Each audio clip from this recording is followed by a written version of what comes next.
Hi guys, welcome to Geeks at the Movie. This is Jacob Watches, and today Jacob is watching Rob Roy. This is one of my favorite films. Jacob, what did you think of Rob Roy? I thought it was okay. I know, it, but this is out of my personal interest. And that's why we chose. Was why I chose to watch this, because it's something different. It's a historical drama. How will you explain what it's about?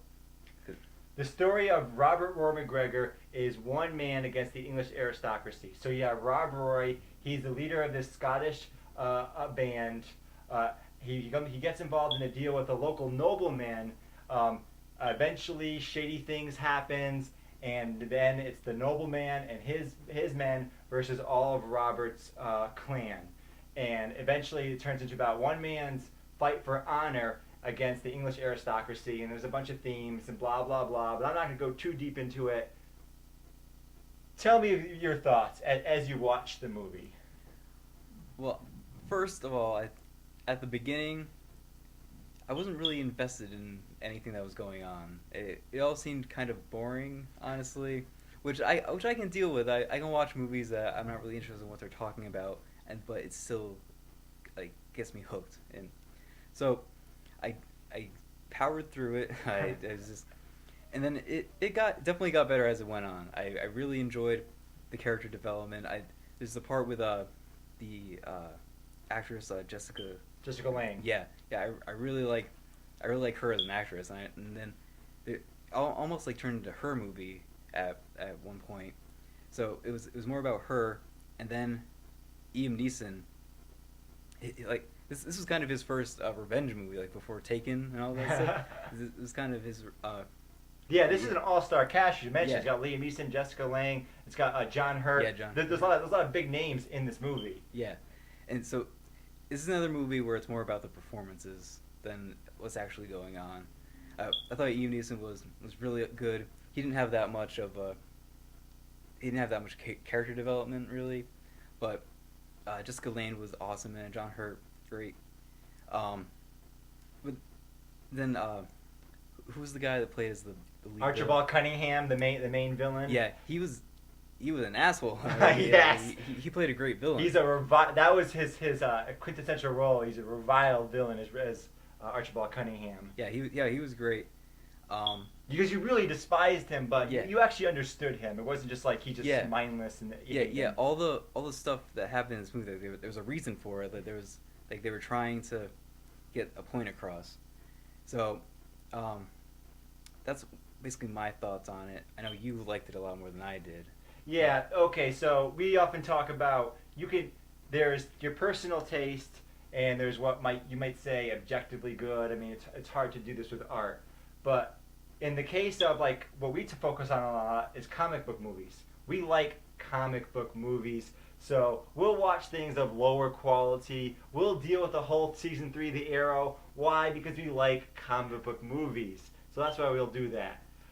In my case, before I came to comic book movies, my favorite genre was historical drama. I'm trained to be an historian. That's what I want to do in school. So this really appealed to me because I like a lot of the language they use. A lot of the language is actually accurate. They did a great job on the costumes. Like all the costumes they wear, the wigs they wear, these are very accurate to the time period. The political background of Queen Anne dying and not having any heirs, which is something you probably really didn't pick up on. This is another thing. It was accurate to the time period. So I really enjoyed that aspect of it, and then the good acting and etc. Yeah. Took it to the next level. What do you think of the cinematography? That was great. The whole Scottish landscape that was great. See the whole historical accuracy thing. That's great and everything when it's all, but that doesn't really matter to me. Right. Like there can be historical accuracies that I even like can pick up on. I don't care. It doesn't really matter as long as it's a good story. Right. Like that's what matters to me. So, and it's definitely had a good story. It just wasn't really what I thought it would be. I didn't really know what to expect, honestly. What did you think about it? Because when I mentioned this, because this got brought up in a car. We came back from watching Jurassic World with some friends of ours, and people started asking me, what movies do you like? And I started mentioning movies, and they're like, what are those movies? I don't even know what they are.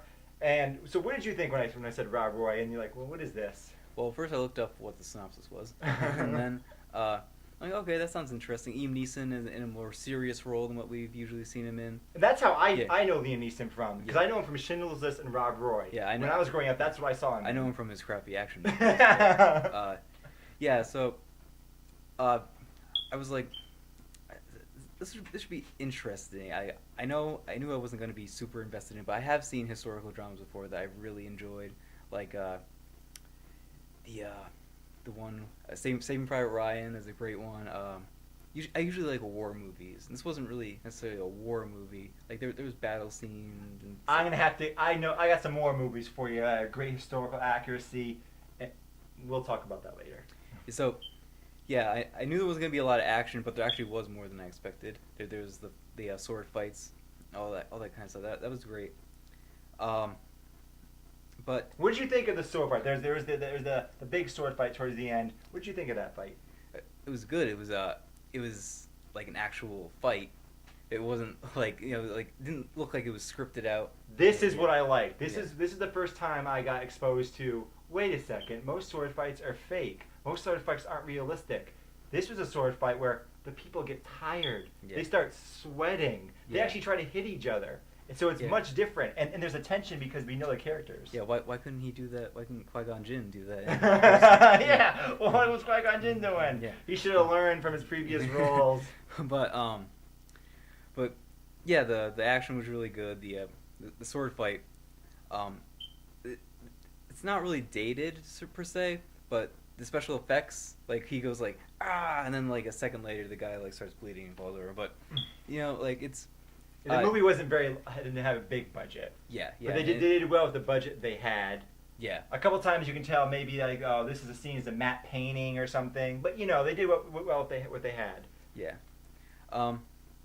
Overall, I thought the movie was good.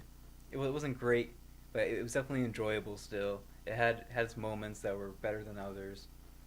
So, I would recommend watching Rob Roy, especially if you're a history buff. If you're a history buff like me, please watch it. Jacob, do you know what you want me to watch next time? Because this is an ongoing Okay. segment. We got Jacob Yeah. watches, Shane watches, Shane reads, Jacob Okay. reads. We got lots of stuff going on. The next Shane watches, we're going to do an animated movie that actually wasn't in theaters. It was direct to DVD. It's we're going to watch Flashpoint.